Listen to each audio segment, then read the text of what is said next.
ನಮಸ್ಕಾರ, ಸೂಪರ್ 3ಗೆ ಸ್ವಾಗತ. ನಾನು ಜಯಪ್ರಕಾಶ್ ಶೆಟ್ಟಿ. ಸರ್ಕಾರ ಹಲವಾರು ಕಾರ್ಯಕ್ರಮಗಳನ್ನು ಹಮ್ಮಿಕೊಳ್ಳುತ್ತೆ. ಈಗ ನಾಡಿದ್ದು ಮಾರ್ಚ್ 7ನೇ ತಾರೀಕು ನಿಮಗೆ ಗೊತ್ತಿರಬಹುದು, ಬಜೆಟ್ ಇದೆ. ಬಜೆಟಲ್ಲಿ ನಾವು ಅಲ್ಲಿಗೆ ಇಷ್ಟು ಕೊಟ್ಟಿವಿ, ಇಲ್ಲಿಗೆ ಇಷ್ಟು ಕೊಟ್ಟಿವಿ, ರಾಜ್ಯ ಸರ್ಕಾರ ಹೇಳುತ್ತೆ, ಕೇಂದ್ರ ಸರ್ಕಾರ ಹೇಳುತ್ತೆ. ಆದರೆ ಇವಾಗಲೂ ಜನರಿಗೆ ತಲುಪತ್ತಾ ಅನ್ನುವಂಥ ಪ್ರಶ್ನೆಗಳು ಉಂಟಾಗುತ್ತೆ. ಸಮ್ಟೈಮ್ಸ್ ಏನಾಗುತ್ತೆ, ಅದಾದ ನಂತರ ಕೆಲವು ಕೆಲಸಗಳನ್ನು ಮಾಡ್ತಾರೆ. ಕೆಲಸಗಳನ್ನು ಮಾಡಿದ ನಂತರ ಅದು ಅರ್ಧಕ್ಕೆ ನಿಂತು ಹೋಗಿರುತ್ತೆ. ಎಲ್ಲ ಕೆಲಸ ಆದ ನಂತರ ಉದ್ಘಾಟನೆ ಆಗಿರೋದಿಲ್ಲ. ಅಂಥದ್ದೇ ಒಂದು ಸ್ಟೋರಿ ತಂದಿದ್ದೀನಿ. ಅದು 15 ಗ್ರಾಮಗಳಿಗೆ ನೆರವಾಗುವ ಪ್ಲಾಂಟ್. 15 ಗ್ರಾಮಗಳಿಗೆ ನೆರವಾಗುತ್ತೆ. ವರ್ಷದ ಹಿಂದೆ ಧಾಮ್ ಧೂಮ್ ಅಂತ ಉದ್ಘಾಟನೆ ಮಾಡಿದರು. ಈಗ ಅದರ ಬಳಿ ಸುಳಿಯದ ದಪ್ಪ ಚರ್ಮದ ಅಧಿಕಾರಿಗಳು. ಚೆನ್ನಾಗಿದೆ ನೋಡಿ, ಒಂದು ಪ್ಲಾಂಟು. ವರ್ಷದ ಹಿಂದೆ ಏನು ಉದ್ಘಾಟನೆ ಕೂಡ ಆಯಿತು. ಫೋಟೋ ಏನು, ಚಾ ಕುಡ್ದದ್ದೇನು, ಜ್ಯೂಸ್ ಕುಡ್ದದ್ದೇನು, ಶಾಬಾಷ್. ಈಗ ಅಲ್ಲಿಗೆ ಯಾರು ಬರ್ತಾ ಇಲ್ಲ. ಯಾಕಂದರೆ ದುಡ್ಡು ಎಲ್ಲ ಆಗೋಯ್ತು, ಕಮಿಷನ್ ಎಲ್ಲ ಹೊಡೆದಾಯ್ತು, ಎಣ್ಣೆ ಪಾರ್ಟಿ ಆಗೋಯ್ತು, ಚಿಕನ್ ಪಾರ್ಟಿ ಆಗೋಯ್ತು, ಗುಂಡು ತುಂಡು ಎಲ್ಲ ಆಗೋಯ್ತು. ಈಗ ಯಾರಿಗೂ ಬೇಡ. ಇದು ಅಧಿಕಾರಿಗಳಿಗೆ, ರಾಜಕಾರಣಿಗಳೆಲ್ಲ ಬೇಕಿರೋದು ಜನಸಾಮಾನ್ಯರಿಗೆ ಅಂತ ಒಂದು ಸ್ಟೋರಿ ತಂದಿದ್ದೀವಿ. ಅದು 15 ಗ್ರಾಮಗಳಿಗೆ ನೆರವಾಗುವ ಒಂದು ಪ್ಲ್ಯಾಂಟ್. ವರ್ಷದ ಹಿಂದೆ ಧಾಮ್ ಧೂಮ್ ಅಂತ ಉದ್ಘಾಟನೆ ಮಾಡಿದರು. ಈಗ ಅದರ ಬಳಿ ಸುಳಿಯದ ದಪ್ಪ ಚರ್ಮದ ಅಧಿಕಾರಿಗಳು. ಕಳೆದ 1 ವರ್ಷದ ಹಿಂದೆ ಆ ಪಟ್ಟಣಕ್ಕೆ CM ಸಿದ್ದರಾಮಯ್ಯ ಬಂದಿದ್ದರು. 79 ಲಕ್ಷ ರೂಪಾಯಿ ವೆಚ್ಚದಲ್ಲಿ ನಿರ್ಮಿಸಿದಂಥ ಅದೊಂದು ಘಟಕವನ್ನು ಮುಖ್ಯಮಂತ್ರಿಗಳೇ ಉದ್ಘಾಟನೆ ಮಾಡಿದರು. ಈಗ ಅದನ್ನು ಹೇಳೋರಿಲ್ಲ, ಕೇಳೋರಿಲ್ಲ. ಹಾಗಂತ ನಾವು ಬಿಡ್ತೀವಾ? ಈ ಘಟಕದ ಕಾರ್ಯಾರಂಭ ಯಾಕಾಗಿಲ್ಲ? ಇಲ್ಲ ಅಂತಂದರೆ 79 ಲಕ್ಷ ಕೊಡಿ. ಏನಾಗಿದೆ ನಮ್ಮ ಅಧಿಕಾರಿಗಳಿಗೆ? ಈ ಕೆಲಸ ಮಾಡಿಸಬೇಕು. ಈ ಸ್ಟೋರಿ ನೋಡಿ.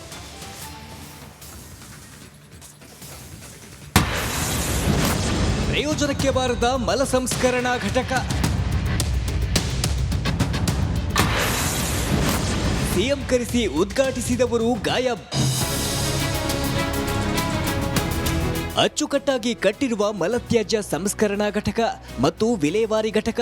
ಮತ್ತೊಂದು ಕಡೆ ಸೋಲಾರ್ ಪ್ಲಾಂಟ್ ಫಿಕ್ಸ್ ಮಾಡಿ ಪೈಪ್ಗಳ ಕನೆಕ್ಷನ್ ಕೊಟ್ಟಿರೋದು. ಈ ದೃಶ್ಯ ಕಂಡು ಬಂದಿದ್ದು ಕೊಡಗು ಜಿಲ್ಲೆಯ ಸುಂಟಿಕೊಪ್ಪ ಗ್ರಾಮ ಪಂಚಾಯಿತಿಯಲ್ಲಿ. ಹೌದು, ಇದು ಮಲತ್ಯಾಜ್ಯ ಸಂಸ್ಕರಣೆ ಹಾಗೂ ವಿಲೇವಾರಿ ಘಟಕ. ಬರೋಬ್ಬರಿ 79 ಲಕ್ಷ ರೂಪಾಯಿ ವೆಚ್ಚದಲ್ಲಿ ಕಟ್ಟಿಸಿದ್ದರು. ಕಳೆದ ವರ್ಷದ ಹಿಂದೆಯೇ CM ಸಿದ್ದರಾಮಯ್ಯ ಧಾಮ್ ಧೂಮ್ ಅಂತ ಉದ್ಘಾಟಿಸಿದ್ದರು. ಎಲ್ಲಾ ಕಾಮಗಾರಿ ಮುಗಿದಿದ್ರೂ ಈವರೆಗೂ ಯಾವುದೇ ಉಪಯೋಗಕ್ಕೆ ಬರ್ತಿಲ್ಲ. ಅಧಿಕಾರಿಗಳನ್ನ ಕೇಳಿದ್ರೆ ಪೊಂಗ್ಬಿಟ್ಟು ಕಳಿಸ್ತಿದ್ದಾರಂತೆ. ಇಲ್ಲಿ ನೀವು ನೋಡ್ತಿರುವ ಈ ಘಟಕದಲ್ಲಿ ಎಲ್ಲಾ ಕಾಮಗಾರಿ ಮುಗಿದಿದೆ. ಸೋಲಾರ್ ಪ್ಲಾಂಟ್ ಕೂಡ ಅಳವಡಿಸಲಾಗಿದೆ. ಇದು ಆರಂಭವಾದರೆ ಒಟ್ಟು 15 ಗ್ರಾಮ ಪಂಚಾಯಿತಿ ವ್ಯಾಪ್ತಿಯ ಜನತೆಗೆ ಅನುಕೂಲವಾಗುತ್ತೆ. ಗ್ರಾಮ ಪಂಚಾಯಿತಿಗೆ ಸಾಕಷ್ಟು ಆದಾಯ ಕೂಡ ಬರುತ್ತೆ.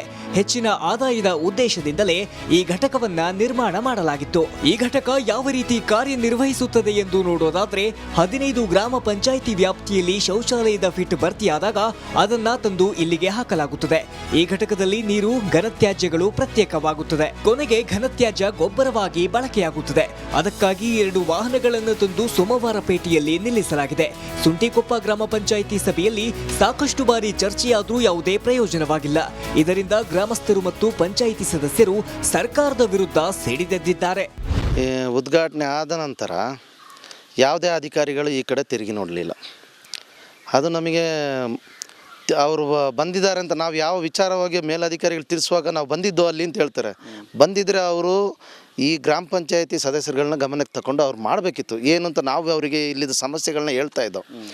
ಈಗ ನಮಗೆ ಇಲ್ಲಿ ಎಷ್ಟು 70-80 ಲಕ್ಷ ರೂಪಾಯಿ ಖರ್ಚು ಮಾಡಿದ್ದಾರೆ ಇದನ್ನ. ಆದರೆ ಸೈಂಟಿಫಿಕ್ ಆಗಿಲ್ಲ. ಇದು ನೆನೆಗುದ್ದಿಗೆ ಬಿದ್ದಿರೋದ್ರಿಂದ ದೊಡ್ಡ ಸಮಸ್ಯೆ ಏನು ಅಂತಂದಾಗ ಅನೇಕ ಬಾರಿ ನಮ್ಮ ಸಾಮಾನ್ಯ ಸಭೆಯಲ್ಲೂ ಕೂಡ ಇದರ ಬಗ್ಗೆ ಪ್ರಸ್ತಾಪ ಮಾಡಿದ್ದೀವಿ. ಪ್ರಸ್ತಾಪ ಮಾಡಿ ನಮ್ಮ ಕಾರ್ಯನಿರ್ವಹಣಾಧಿಕಾರಿಗಳ ಗಮನ ಕೂಡ ತಂದಿದ್ದೀವಿ. ಅಧಿಕಾರಿಗಳು ಬರ್ತಾರೆ, ಇದನ್ನು ನೋಡ್ತಾರೆ, ಹೋಗ್ತಾರೆ, ಬಿಟ್ಟರೆ ಇದನ್ನು ಕಾರ್ಯರೂಪಕ್ಕೆ ತರೋದಿಲ್ಲ. ಈ ಪ್ರಾಜೆಕ್ಟ್ನ ಈಗ ಸ್ಟಾಪ್ ಆಗಿದೆ. ಇದು ಇವತ್ತು ನೀವು ನೋಡಿರ್ಬೋದು, 79 ಲಕ್ಷ ಕೊಟ್ಟು ಇದನ್ನು ಯಾವ ರೀತಿ ನಿರ್ಲಕ್ಷ್ಯ ವಹಿಸಿದ್ದಾರೆ ಅಂತ. ಹಾಗಾಗಿ ಈ ಒಂದು ರಿಪಬ್ಲಿಕ್ ಕನ್ನಡ ಮುಖಾಂತರ ನಾನು ಹೇಳ್ತಾ ಇದ್ದೀನಿ, ಮನವಿ ಮಾಡ್ತಾ ಇದ್ದೀನಿ, ಆದಷ್ಟು ಬೇಗ ಇದನ್ನು ಕಾರ್ಯಾರಂಭ ಮಾಡಿದರೆ ನಮ್ಮ ಶುಂಠಿಕೊಪ್ಪ ಗ್ರಾಮ ಪಂಚಾಯತಿಗೆ ಅತಿ ದೊಡ್ಡ ಆದಾಯ ಬರೋದರಲ್ಲಿ ಸಂಶಯ ಇಲ್ಲ ಅಂತ ಹೇಳ್ತೀನಿ ಸರ್. ಸುಮಾರು 15 ಪಂಚಾಯಿತಿ ವ್ಯಾಪ್ತಿದು ಸಂಗ್ರಹಣೆ ಒಟ್ಟಿಗೆ ಆಯ್ತಿತ್ತು. ಮತ್ತು ಅದರಿಂದ ನಮ್ಮ ಗ್ರಾಮ ಪಂಚಾಯಿತಿಗೆ ಆದಾಯ ಕೂಡ ಬರ್ತಾ ಇತ್ತು. ಸೊ ಇದ್ರ ಬಗ್ಗೆ ಅಧಿಕಾರಿಗಳು ಗಮನ ಹರಿಸಬೇಕನ್ನ ಕೇಳ್ಕೊಳ್ತಾ ಇದೆ. ಆದಷ್ಟು ಬೇಗ ಈ ಘಟಕವನ್ನ ಆರಂಭ ಮಾಡಬೇಕಿದೆ. ಇಲ್ಲದಿದ್ರೆ 79 ಲಕ್ಷ ರೂಪಾಯಿ ನೀರಲ್ಲಿ ಹೋಮ ಮಾಡಿದಂತಾಗುತ್ತೆ. ಸಂಬಂಧಪಟ್ಟ ಅಧಿಕಾರಿಗಳೇ ಕೂಡಲೇ ಎಚ್ಚೆತ್ತುಕೊಳ್ಳಿ. ಇಲ್ಲದಿದ್ರೆ ಸೂಪರ್ 3 ಬುಲೆಟ್ ನುಗ್ಗಿಸಬೇಕಾಗುತ್ತೆ. ಕ್ಯಾಮ್ರಾಮನ್ ದಿವಾಕರ್ ಜೊತೆ ಅನುಕಾರ್ಯಪ್ಪ, ರಿಪಬ್ಲಿಕ್ ಕನ್ನಡ, ಕೊಡಗು. ನಮಸ್ಕಾರ, ಸುಪತ್ರಿಗೆ ಸ್ವಾಗತ. ನಾನು ಜಯಪ್ರಕಾಶ್ ಶೆಟ್ಟಿ. ಸರ್ಕಾರ ಹಲವಾರು ಕಾರ್ಯಕ್ರಮಗಳನ್ನು ಹಮ್ಮಿಕೊಳ್ಳುತ್ತೆ.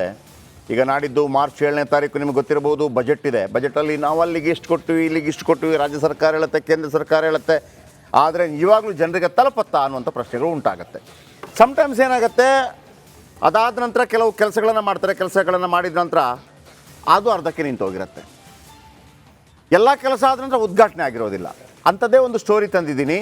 ಅದು 15 ಗ್ರಾಮಗಳಿಗೆ ನೆರವಾಗುವ ಪ್ಲಾಂಟ್. 15 ಗ್ರಾಮಗಳಿಗೆ ನೆರವಾಗುತ್ತೆ. ವರ್ಷದ ಹಿಂದೆ ಧಾಮ್ ಧೂಮ್ ಅಂತ ಉದ್ಘಾಟನೆ ಮಾಡಿದರು. ಈಗ ಅದರ ಬಳಿ ಸುಳಿಯದ ದಪ್ಪ ಚರ್ಮದ ಅಧಿಕಾರಿಗಳು. ಚೆನ್ನಾಗಿದೆ ನೋಡಿ, ಒಂದು ಪ್ಲಾಂಟು.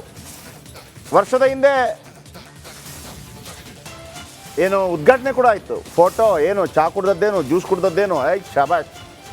ಈಗ ಅಲ್ಲಿಗೆ ಯಾರು ಬರ್ತಾ ಇಲ್ಲ. ಯಾಕಂದರೆ ದುಡ್ಡು ಎಲ್ಲ ಆಗೋಯ್ತು, ಕಮಿಷನ್ ಎಲ್ಲ ಹೊಡೆದಾಯ್ತು, ಎಣ್ಣೆ ಪಾರ್ಟಿ ಆಗೋಯ್ತು, ಚಿಕನ್ ಪಾರ್ಟಿ ಆಗೋಯ್ತು, ಗುಂಡು ತುಂಡು ಎಲ್ಲ ಆಗೋಯ್ತು. ಈಗ ಯಾರಿಗೂ ಬೇಡ.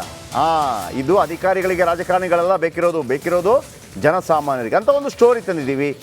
ಅದು 15 ಗ್ರಾಮಗಳಿಗೆ ನೆರವಾಗುವ ಒಂದು ಪ್ಲ್ಯಾಂಟ್. ವರ್ಷದ ಹಿಂದೆ ಧಾಮ್ ಧೂಮ್ ಅಂತ ಉದ್ಘಾಟನೆ ಮಾಡಿದರು. ಈಗ ಅದರ ಬಳಿ ಸುಳಿಯದ ದಪ್ಪ ಚರ್ಮದ ಅಧಿಕಾರಿಗಳು. ಕಳೆದ 1 ವರ್ಷದ ಹಿಂದೆ ಆ ಪಟ್ಟಣಕ್ಕೆ CM ಸಿದ್ದರಾಮಯ್ಯ ಬಂದಿದ್ದರು. 79 ಲಕ್ಷ ರೂಪಾಯಿ ವೆಚ್ಚದಲ್ಲಿ ನಿರ್ಮಿಸಿದಂಥ ಅದೊಂದು ಘಟಕವನ್ನು ಮುಖ್ಯಮಂತ್ರಿಗಳೇ ಉದ್ಘಾಟನೆ ಮಾಡಿದರು. ಈಗ ಅದನ್ನು ಹೇಳೋರಿಲ್ಲ, ಕೇಳೋರಿಲ್ಲ. ಹಾಗಂತ ನಾವು ಬಿಡ್ತೀವಾ? ಈ ಘಟಕದ ಕಾರ್ಯಾರಂಭ ಯಾಕಾಗಿಲ್ಲ? ಇಲ್ಲ ಅಂತಂದರೆ 79 ಲಕ್ಷ ಕೊಡಿ. ಏನಾಗಿದೆ ನಮ್ಮ ಅಧಿಕಾರಿಗಳಿಗೆ? ಈ ಕೆಲಸ ಮಾಡಿಸಬೇಕು. ಈ ಸ್ಟೋರಿ ನೋಡಿ.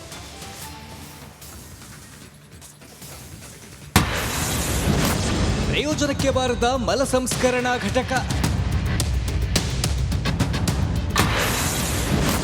ಸಿಎಂ ಕರೆಸಿ ಉದ್ಘಾಟಿಸಿದವರು ಗಾಯಬ್. ಅಚ್ಚುಕಟ್ಟಾಗಿ ಕಟ್ಟಿರುವ ಮಲತ್ಯಾಜ್ಯ ಸಂಸ್ಕರಣಾ ಘಟಕ ಮತ್ತು ವಿಲೇವಾರಿ ಘಟಕ, ಮತ್ತೊಂದು ಕಡೆ ಸೋಲಾರ್ ಪ್ಲಾಂಟ್ ಫಿಕ್ಸ್ ಮಾಡಿ ಪೈಪ್ಗಳ ಕನೆಕ್ಷನ್ ಕೊಟ್ಟಿರೋದು. ಈ ದೃಶ್ಯ ಕಂಡು ಬಂದಿದ್ದು ಕೊಡಗು ಜಿಲ್ಲೆಯ ಸುಂಟಿಕೊಪ್ಪ ಗ್ರಾಮ ಪಂಚಾಯಿತಿಯಲ್ಲಿ. ಹೌದು, ಇದು ಮಲತ್ಯಾಜ್ಯ ಸಂಸ್ಕರಣೆ ಹಾಗೂ ವಿಲೇವಾರಿ ಘಟಕ. ಬರೋಬ್ಬರಿ 79 ಲಕ್ಷ ರೂಪಾಯಿ ವೆಚ್ಚದಲ್ಲಿ ಕಟ್ಟಿಸಿದ್ದರು. ಕಳೆದ ವರ್ಷದ ಹಿಂದೆಯೇ CM ಸಿದ್ದರಾಮಯ್ಯ ಧಾಮ್ ಧೂಮ್ ಅಂತ ಉದ್ಘಾಟಿಸಿದ್ದರು. ಎಲ್ಲಾ ಕಾಮಗಾರಿ ಮುಗಿದಿದ್ರೂ ಈವರೆಗೂ ಯಾವುದೇ ಉಪಯೋಗಕ್ಕೆ ಬರ್ತಿಲ್ಲ. ಅಧಿಕಾರಿಗಳನ್ನ ಕೇಳಿದ್ರೆ ಪೊಂಗ್ಬಿಟ್ಟು ಕಳಿಸ್ತಿದ್ದಾರಂತೆ. ಇಲ್ಲಿ ನೀವು ನೋಡ್ತಿರುವ ಈ ಘಟಕದಲ್ಲಿ ಎಲ್ಲಾ ಕಾಮಗಾರಿ ಮುಗಿದಿದೆ. ಸೋಲಾರ್ ಪ್ಲಾಂಟ್ ಕೂಡ ಅಳವಡಿಸಲಾಗಿದೆ. ಇದು ಆರಂಭವಾದರೆ ಒಟ್ಟು 15 ಗ್ರಾಮ ಪಂಚಾಯಿತಿ ವ್ಯಾಪ್ತಿಯ ಜನತೆಗೆ ಅನುಕೂಲವಾಗುತ್ತೆ. ಗ್ರಾಮ ಪಂಚಾಯಿತಿಗೆ ಸಾಕಷ್ಟು ಆದಾಯ ಕೂಡ ಬರುತ್ತೆ. ಹೆಚ್ಚಿನ ಆದಾಯದ ಉದ್ದೇಶದಿಂದಲೇ ಈ ಘಟಕವನ್ನ ನಿರ್ಮಾಣ ಮಾಡಲಾಗಿತ್ತು. ಈ ಘಟಕ ಯಾವ ರೀತಿ ಕಾರ್ಯನಿರ್ವಹಿಸುತ್ತದೆ ಎಂದು ನೋಡೋದಾದ್ರೆ, 15 ಗ್ರಾಮ ಪಂಚಾಯಿತಿ ವ್ಯಾಪ್ತಿಯಲ್ಲಿ ಶೌಚಾಲಯದ ಫಿಟ್ ಭರ್ತಿಯಾದಾಗ ಅದನ್ನ ತಂದು ಇಲ್ಲಿಗೆ ಹಾಕಲಾಗುತ್ತದೆ. ಈ ಘಟಕದಲ್ಲಿ ನೀರು, ಘನತ್ಯಾಜ್ಯಗಳು ಪ್ರತ್ಯೇಕವಾಗುತ್ತದೆ. ಕೊನೆಗೆ ಘನತ್ಯಾಜ್ಯ ಗೊಬ್ಬರವಾಗಿ ಬಳಕೆಯಾಗುತ್ತದೆ. ಅದಕ್ಕಾಗಿ 2 ವಾಹನಗಳನ್ನು ತಂದು ಸೋಮವಾರಪೇಟೆಯಲ್ಲಿ ನಿಲ್ಲಿಸಲಾಗಿದೆ. ಸುಂಟಿಕೊಪ್ಪ ಗ್ರಾಮ ಪಂಚಾಯಿತಿ